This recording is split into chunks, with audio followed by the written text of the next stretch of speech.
네, 안녕하십니까. 인생은 도전, 도전하는 인생이 아름답다. 여러분의 인생도 도전하는 인생, 충분히 성공하는 인생 되시길 바라면서 오늘 질문, 이메일 질문 시작하도록 하겠습니다. 이메일이고요. 한 분이 이제 저 질문을 보내주셨는데, 시설 경력이 5년 2개월이세요. 저보다 더 많이 하셨네요. 뭐. 네, 장애인 체육센터, 일반 오피스 건물 근무, 그리고 자격증은 소방안전관리자 1급, 전기기사 올해 취득하셨대요. 아유, 축하드립니다. 그리고 에너지관리 기능사. 일단 이거는 이제 무제한을 푸셔야 되니까 이제 조금 더 하셔야 될 것 같고, 2년 정도. 자, 현재 구직, 그만두셨나요? 이제 구직을 하고 계신 거예요? 네. 현재 구직 중이, 그럼 아직은 지금 이제 퇴직하시고 그만두신 상태로 봐야 되고요. 전기 선임을 할 수 없는 상황에서, 그러니까 이제 무제한이 아니니까 할 수 없는 곳에 어떤 곳, 그러니까, 무제한이 안 되니까 그렇게 말씀하신 거죠, 이거. 전기 선임을 안 하려시는 게 아니라, 제가 지금 읽다가 보니까 살짝 헷갈려서, 그러니까 전기 선임을 저는 안 하고 싶어요, 이거 아니죠. 무제한이 안 돼서 지금 안 하고 할 수 있는 어떤 곳, 어떤 직위로 도전을 해야 될지 막막합니다. 이 얘기 하시는 거죠, 무제한 풀려는 얘기. 그래서 조언을 구합니다. 부탁드립니다. 얘기하셨고. 그래서 제가 연세가 어떻게 되시는지요? 여쭤봤더니 40대 후반이셨습니다. 40대 중반과 후반의 사이. 예, 그 정도였어요. 40대. 아유, 충분해요. 예, 중후반으로 할게요. 자, 아파트나 지식산업센터 등 근무 경험이 없어서 이직 방향을 못 정하고 있습니다. 자, 그러면 제가 지금 알려드릴 거는 이런 쪽하고 여기하고 차이점 알려드리면 되는 거죠. 그죠? 요거는 질문은 아니신 것 같고, 그죠? 현재 갖고 계신 거 이제 얘기하신 것 같고, 현재 구직 중인 상태 얘기하신 것 같고, 시설 경력 이런 거 하셨다는 거 얘기하신 것 같고, 그래서 질문은 이거죠. 이거 4번. 정기선임 할 수 없는 상황에서 어떤 곳이나 어떤 직위로 도전할지 조언해달라 이 말씀이신 것 같아요. 자, 죄송합니다. 자, 장애인 체육센터, 일반 오피스 건물. 자, 먼저 하신 곳이, 자, 장애인 굳이 질 필요 없고 체육센터잖아요. 체육센터. 그리고 하나는 오피스 건물. 상업용 오피스예요. 그죠? 오피스텔 아니고 상업용 오피스. 자, 지식사업센터 근무 경험이 없어서. 네. 자, 이 둘의 공통점은요. 제가 보는 이 둘의 공통점. 그러니까 제가 직장이나 이쪽으로 이제 근무지를 찾을 때 제일 주안점으로 두는 게 있어요. 밤에 여기에 사람이 있나 없나. 다시 말해서 밤에 사람이 여기서 잠을 자나 안 자나. 그게 저는 주안점이에요. 왜 그러냐면 어떤 건물에서 밤에 사람이 잠을 자야 된다는 거는 겨울에는 난방이 돼야 된다는 소리고요.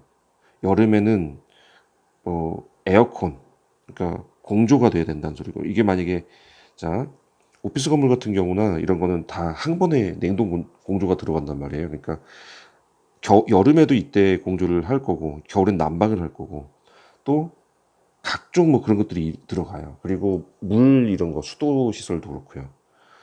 밤에 사람이 거기서 거주를 하거나 숙박을 하거나 그러니까 숙박업체도 마찬가지죠. 밤에 사람이 자니까. 그러니까 이런 곳들은 아무래도 야간에 급한 문제가 생겨요. 네. 그러면 시설기사 쪽이 무슨 일을 겪냐? 밤잠을 설치는 일이 생깁니다. 물론 네, 밤잠은 안 되게 돼 있지만 네, 그래도 그렇게 됩니다. 자, 이런 센터나 건물 같은 데는요. 밤에 근무를 안 할 수도 있어요. 심지어. 그리고 밤에 근무가 있다 하더라도 거의 어떤 일이 발생하지 않는 경우가 대부분이에요. 그래서 적당히 알아서 수면을 취할 수가 있어요. 그런데 밤에 사람이 거주하는 곳은 그렇지가 못하다는 것이죠. 그러면 다 보세요. 아파트는 사람이 사는 곳이죠, 밤에. 심지어 아파트는요, 낮에는 사람이 싹 나가서 비어요. 그러다 밤에 다 들어와요. 그러니까 밤에 뭐가 많단 말이에요. 그러니까 밤에 일어나는 일들이 많고 다들 어디 직장을 다니기 때문에 무슨 민원이 들어와도 밤에 해달라는 소리를 많이 해요. 저녁에 해달라는 소리. 근데 저녁에 가서 해줄 수 있는 인원이 부족하기 때문에 보통은 못 한단 말이에요. 그러니까 그런 문제점이 좀 있다라는 거. 근데 이제 급한 경우는 어쩔 수 없잖아요, 또. 예. 그래서 그런 문제가 생길 수 있다라는 점이 좀 그럴 수 있고요. 갑자기 뭐 예를 들어서 전기 사용하다가 한쪽에서 이제 뭐가 과전류나 누전이 생겨가지고 차단기가 확 떨어졌어요. 그래서 아무것도 안 된대요. 그러면 어떻게 해요? 밤이라도 가야지. 이런 일들이 2000세대면 2000세대 중에 하루에 한 세대도 안 생기겠냐고요. 꼭 생긴단 말이죠. 바람 남은 저 가지만 남은 이렇게 말이 자꾸 헷갈리네. 가지가 많은 나무에 바람 잘 날 없듯이 진짜 2000세대쯤 되면 이런 세대들이 하루에 몇 개씩 생겨요. 그러니까 아무래도 밤잠을 설치게 되고 여기에 뭐 2명, 3명이 근무하게 되면 꼭 막내가 가게 된단 말이에요. 이런 점들이 좀 있단 말이죠. 자, 그런데 상대적으로 체육센터나 오피스 건물 같은 경우는 밤에 사람이 없어요. 다 퇴근해요. 오피스 건물 다 퇴근하고요. 체육센터 밤에 체육하는 사람 없어요. 그죠? 그렇기 때문에 이때는 밤에 뭘 하는 게 없어요. 그래서 야간이 아예 근무가 없을 수도 있고 야간이 있다 하더라도 틈틈이 수면을 취할 수 있는 경우가 많아요. 그러면 이제 사람마다 틀려요. 자, 저는요, 모든 주안점이 이 수면에 문제가 있기 때문에 저는 요걸로 따지는데 어떤 분들은 금전이 더 중요할 수도 있어요. 금전이. 그러면 사람 생각해 보세요. 밤에 근무를 안 해요. 그러면 수입이 높을까요? 낮을까요? 네, 낮겠죠. 근데 아파트는 밤에 근무를 하잖아요. 그죠? 그러면 낮을까요? 높을까요? 높겠죠. 당연히. 그 부분이 반대로 된단 말이에요. 자, 그리고 근무 시간이 아무래도 길죠. 밤까지 해야 되니까. 그리고 야간은 수당이 붙죠. 그러니까 밤을 샌다는 얘기는 역시 금전이 올라간다는 얘기죠. 그리고 밤에 잠을 충분히 잘 수 있으면 이 사람들이 저걸로 뺀단 말이에요. 뭐죠? 휴게 시간으로 뺀단 말이에요. 휴게 시간. 예를 들어서 휴게 시간이 저녁에 휴게 시간이 4시간이다 그러면 4시간에 대해서 추가 수당이랑 기본급여는 빠지는 거예요. 휴게 시간이 많아지는 대신에 급여는 떨어지는 거죠. 그러니까 이거를 잘 참조하셔서 하시면 돼요. 저는 이제 이게 중요하지 않았고 이게 중요했기 때문에 저는 이런 걸 선택했지만 때로는 어떤 사람은 나 어디서든 잠 잘 자. 괜찮아. 그리고 뭐 다음날 자도 돼. 그래서 이게 안 중요하고 이게 중요한 사람도 있을 수 있단 말이에요. 그러면 그런 점에서 아파트가 좋죠. 그리고 제가 일전에 설명한 것들 중에 이런 얘기 늘 해드렸어요. 아파트가 급여 제일 세다고. 그래서 아파트, 오피스텔, 그리고 지식산업센터, 그리고 일반 건물. 지금 체육센터 이런 건 다 여기 있었던 거란 말이에요. 그죠? 일로 갈수록 일이 편해지고, 편함. 그리고 요로 갈수록 급여가 세집니다. 네.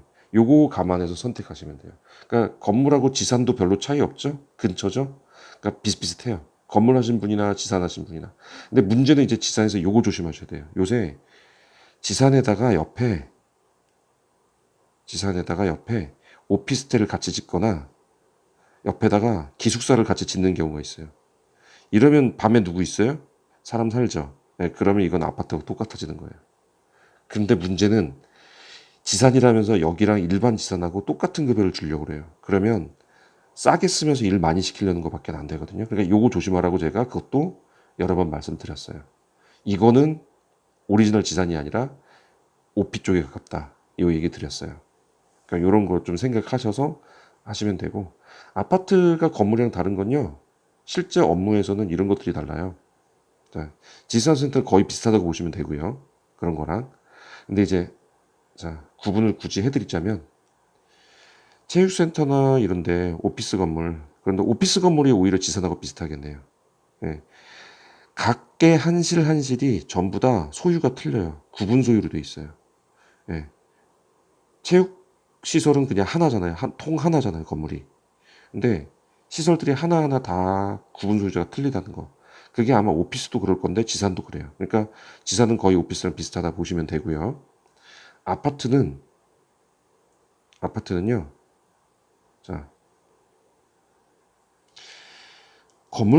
대부분 건물들은 건축법 적용받죠.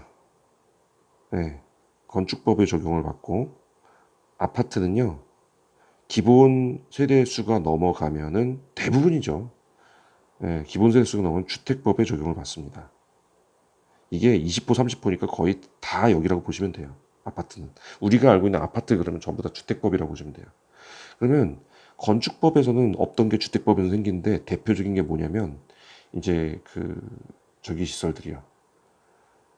요새 단어가 자꾸 제가 나이가 들어서 막 헷갈립니다. 막 까먹고 합니다. 네. 그 기반 시설이라고 그러죠. 기반 시설하고 그 복리 시설. 뭐 예를 들면 노인정이나 유치원 이렇게 왜 어린이집 이런 거 들어가 있고 왜 커뮤니티 시설 들어 있고 막 그러잖아요. 예, 그런 것들이 아파트에서는 의무적으로 이건 들어가게 돼 있어요. 건축법에는 그게 제한을 받지 않고요. 그리고 이제 또 들어가는 게 조경. 이거 의무 비율로 들어가게 돼 있죠. 주택법이 이런 것들에 적용을 받기 때문에 관리할 것들이 많아져요. 예, 그래서 아까 건축법 적용받는 이런 것들보다 일이 많아집니다. 기본적으로. 그래서 돈을 더 주는 거예요. 이런 것들 감안하시면 돼요. 예를 들어서 조경이 있으니까 뭐가 있겠어요? 예, 잔디 깎아야죠. 예초 작업이 꼭 들어간다는 얘기죠. 예, 이걸 외주 주는 경우도 있지만 대부분 입주자 대표회에서 여기 직원들한테 시키게 만들어요. 여러분들 군대 다녀온 사람들 분명히 다 알겠지만 제일 싫은 게 뭐예요? 겨울에 눈 치우는 거, 여름에 잡초 제거하는 거, 예초 작업하는 거 이거잖아요. 이거를 또 해야 된다는 점. 결국 그리고 눈 오면 눈 온 날 당직 쓴 사람 뭐 해야 돼요? 눈 치워야 돼요. 네, 요런 점. 군대에서 제일 싫었던 걸 여기서 다시 하게 되는 거. 그게 이제 아파트의 단점이 되겠죠. 자, 요 정도 설명드리면 대충 이해하셨을 거예요. 5년 넘게 경력이 있으시니까 요 정도가 다른 거예요. 네. 물론 이제 건물이라고 그럼 눈 안 치우냐? 치워요. 치우긴 치우는데 그 범위가 되게 적어요. 왜냐면 상업시설은요. 자, 건물 대부분 상업시설에 들어가죠. 상업시설은 건폐율이 얼마죠? 건폐율이 못해도 70에서 90%예요. 그러면 이게 이 사람의 이 건물의 땅이면은 70%는 건물이 덮고 있다고요. 나머지가 30%에서 10%밖에 안 된다고요. 그러니까 눈을 치워봤자 요거밖에 안 쳐도 되는 거예요. 근데 아파트 대부분이 3종 일반 주거 지역이죠. 3종 일반 주거 지역은요. 기억도 잘 안 나네요. 한 5, 60%인가 그래요. 50%인가 60%인가 그래요. 이것도 시도 조례로 바뀔 수도 있어요. 더 낮아질 수도 있어요. 그러면 동이 이렇게 있어도 반 이상이란 얘기예요. 그리고 단지가 세대수가 되게 크잖아요. 오피스 해봐야 총 실이 몇 실이에요. 뭐 500실 되기 힘들잖아요. 여기는 1000세대, 2000세대 기본이에요. 그러니 이 면적이 얼마나 넓어요. 눈 치울 곳이 어마무시하다고요. 대충 감 오시죠? 네. 이렇게 생각하시면 아주 쉽습니다. 네. 그래서 일이 많아진다. 조경 면적도 얼마나 넓겠습니까? 복리시설도 얼마나 많겠습니까? 세대수가 클수록 더 많던 거 이해가 되죠? 그래서 제가 세대수가 클수록 일이 많아지고 급여는 올라간다 이 얘기를 꼭 드렸던 거예요.